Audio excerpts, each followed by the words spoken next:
Bonjour chers amis, aujourd'hui je vais vous présenter un cas clinique concernant le sujet du paludisme. Bon, commençons par la première étape. Donc, un Européen de 35 ans se présentait aux urgences pour fièvre à Paris 13 jours après son retour d'un séjour d'un mois au Sénégal, le mois de septembre. Il n'a pris aucune chimioprophylaxie antipalustre. La fièvre est présentée depuis 4 jours, associée des frissons, des arthromyalgies, des céphalées et des nausées. Il a vomi à plusieurs reprises. Il n'a pas pu uriner depuis la veille. Donc, à l'examen clinique, la fièvre est à 40. Et il a un civicutaire conjonctival et une splénomégalie stade 2. La nuque est souple. Le patient est somnolent mais réveillable et tient de façon intermittente des propos incohérents. Donc à l'examen neurologique il par ailleurs normal. Biologiquement, les globules blancs c'est 1800, dont 4100 PNL, 800 lymphocytes, l'hémoglobine 12,3 et les plaquettes 80 000. Azat 85, Alat 110, bilirubine totale est de 65, dont 45 mg de bilirubine conjuguée, créatinine sanguine est 35,8, la natrémie 135 et la calémie 4,7. Donc, notre cas, un patient 35 ans, notion de séjour au Sénégal, il y a un mois, il n'y a pas de chimioprophylaxie, on a la fièvre, la frisson, des céphalées, un ictère. Biologiquement, on a un thrombopénie. On a aussi créatinine élevée et cytolyse hépatique avec bilirubine aussi élevée. Donc la première question, quel diagnostic évoquez-vous en priorité? Comment le confirmer? Quel est le signe de gravité révélez-vous dans l'observation? Et quel est le traitement proposez-vous dans les 24 premières heures? Donc la réponse. Première question, c'est le diagnostic. Bon, toute fièvre en retour dans un endémie paludisme est un paludisme jusqu'à preuve de contraire. Le séjour est en risque car l'Afrique de l'Ouest est le saison du pluie et l'absence de la chimioprophylaxie. Donc on a 3 facteurs de risque: l'Afrique, le saison et l'absence de la chimioprophylaxie. Le tableau clinique est évocateur de paludisme. C'est la fièvre, le frisson, splénomégalie, civicutaire et biologiquement la thrombopénie et la lymphopénie. Donc, on a des signes de gravité qui évoquent la falciparum, tels que la bilirubine élevée, tels que la thrombopénie, des troubles neurologiques. Bon, deuxième question. Comment confirmer? Donc c'est la frottis sanguin et l'examen de référence. Il permet de diagnostiquer l'espèce, facile pour falciparum, et quand la parasitémie exprimée un pourcentage des hémacées parasitées. Et on a aussi la goutte épaisse et intéressante dans les formes parasitaires, notamment sur la chimioprophylaxie.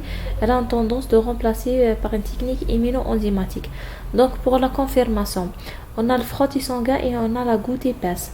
Le frottis sanguin a l'intérêt de identifier l'espèce, d'accord, et aussi mais l'inconvénient, elle a besoin de un taux de parasitémie élevé.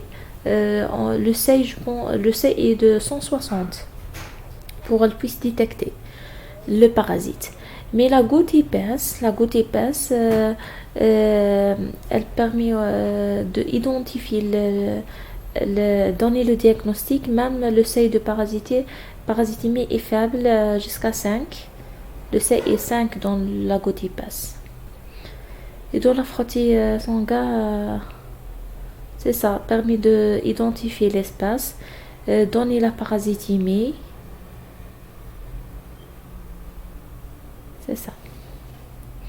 Et aussi, ils ont intérêt aussi dans le suivi après le traitement. Bon, le troisième diagnostic, quels sont les signes de gravité? Bon, les signes de gravité, dans notre cas, on a des troubles de conscience, quelle que soit l'importance, sont toujours inquiétants dans un contexte de suspicion de paludisme. Ils peuvent s'aggraver rapidement. Le paludisme grave ne pas de neuropaludisme. C'est une maladie multiforme avec multiviscérale. On a aussi l'atteinte rénale, qui fait suspecté par l'olivurée, plus atteinte rénale biologique, c'est un signe de gravité, l'ictère, la bilirubénémie, la thrombopénie, l'élévation de transaminase, mais ne sont pas de signes de gravité. Donc, pour bien établir ou bien comprendre cette question, donc on passe sur les critères de gravité de paludisme, donc les critères d'importance de gravité de FACIPIME. La dernière mise à jour est en 2017. Donc, on a, premiers critères sont des critères neurologiques, donc toute défaillance neurologique inclée, l'obnubilation, confusion, somnolence, prostration, confusion, ou bien un coma avec score de Glasgow inférieur à 11. On a des signes respiratoires, donc toute défaillance respiratoire incluant si on a une ventilation mécanique ou bien VNA, on doit calculer la pression d'oxygène sur les FiO inférieur à 300, ou bien si il est non ventilé,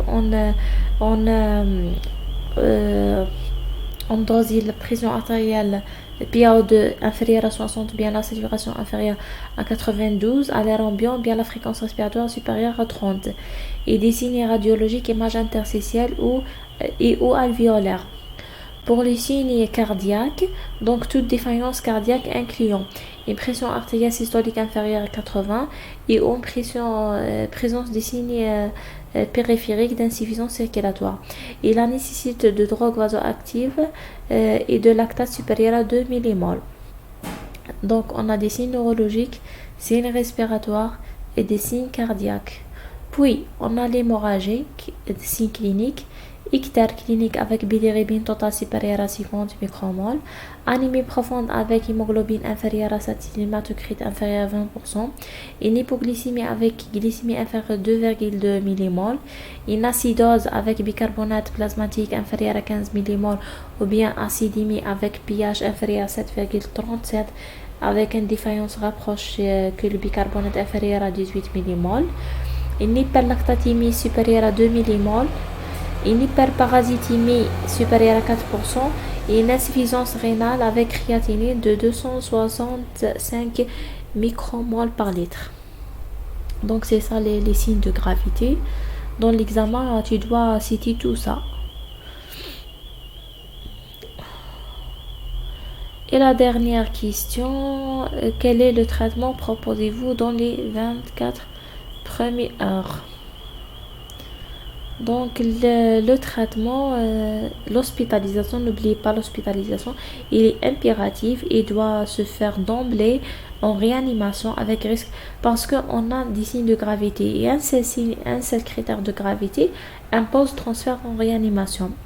Donc le paludisme à plasmodium falciparum est une urgence thérapeutique.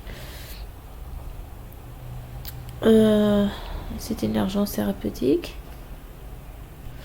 Donc, les troubles digestifs est un signe de gravité. Il faut recourir vers voie parentérale. Donc, dans le paludisme d'importation, on recommande l'utilisation de quine en IV. Donc, on ne doit pas utiliser cette conduite. Donc, qu'est-ce qu'on va faire? Donc, j'ai ici l'instruction algérienne de lutte contre le palais de 2019. On a l'axi de falciparum, l'axi grave, pardon.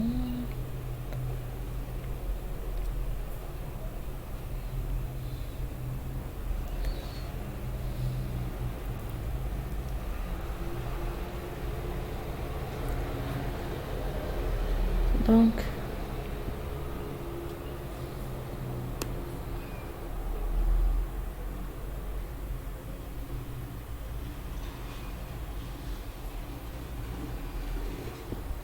pardon. Donc, en cas de laxie palliative grave, il faut hospitaliser le patient en soins intensifs. La voie parentérale est obligatoire. Au moins, dure 24 heures, quel que soit l'état de patient. Donc, chez l'adulte, donc, le traitement de choix est l'artisanate. C'est une ampoule de 60 mg à utiliser par voie IV ou bien intramusculaire. Donc, la dose est 2,4 mg par kg à H0, H12 et H24, puis une fois par jour pour une durée de 7 jours. Puis le traitement alternatif, c'est l'équine. Donc, par voie parentérale, on a une dose de charge et on a une dose d'entretien. Pour la dose de charge est de 5 mg par kg en perfusion pendant 4 heures, diluée dans le sérum glycosé parce que l'équinine est responsable de l'hypoglycémie. 4 heures après la première dose, poursuivie par une dose d'entretien. La dose d'entretien est de 8 mg par kg tous les 8 heures, diluée dans le sérum glycosé et perfusée dans perfusion lente pendant 4 heures.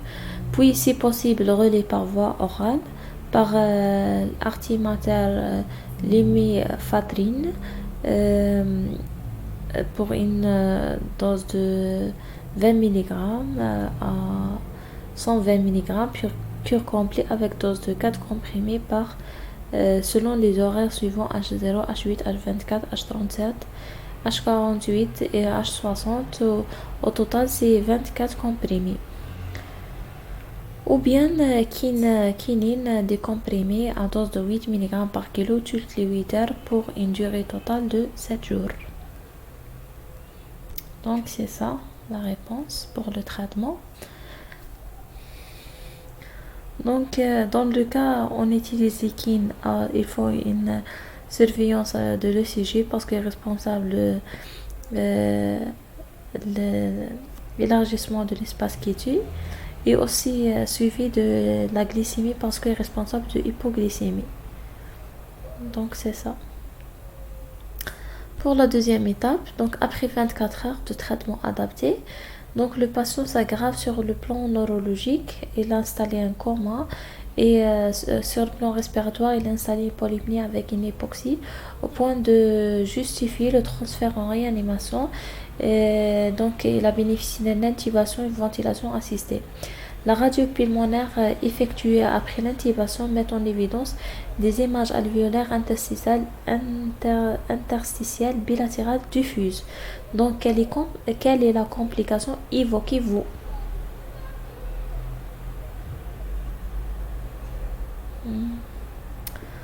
Donc la réponse, c'est quoi la complication? Pneumopathie suite à une intubation et une ventilation. Donc toute aggravation neurologique au cours du traitement du palais par l'équine doit être évoquée et rechercher une hypoglycémie. Donc la complication majeure, c'est l'hypoglycémie. Mais même sous le traitement bien conduit et en absence de hypoglycémie, l'aggravation neurologique est possible au cours de 48 premières heures du traitement, parfois jusqu'à coma réactif. De plus, le paludisme grave chez l'adulte non immunisé est une situation à haut risque de survenir lors d'un pulmonaire lésionnel, donc syndrome de détresse respiratoire aiguë, très vraisemblablement pensé chez notre patient. Autres complications peuvent être observées, l'état de choc, on a aussi l'acidose métabolique et l'anémie aggravée. Donc, les complications, soit l'hypoglycémie, soit l'œdème pulmonaire lésionnel, va donner un syndrome de détresse respiratoire, l'état de choc, acidose métabolique et une anémie grave. Donc, c'est ça, et merci. et bon courage.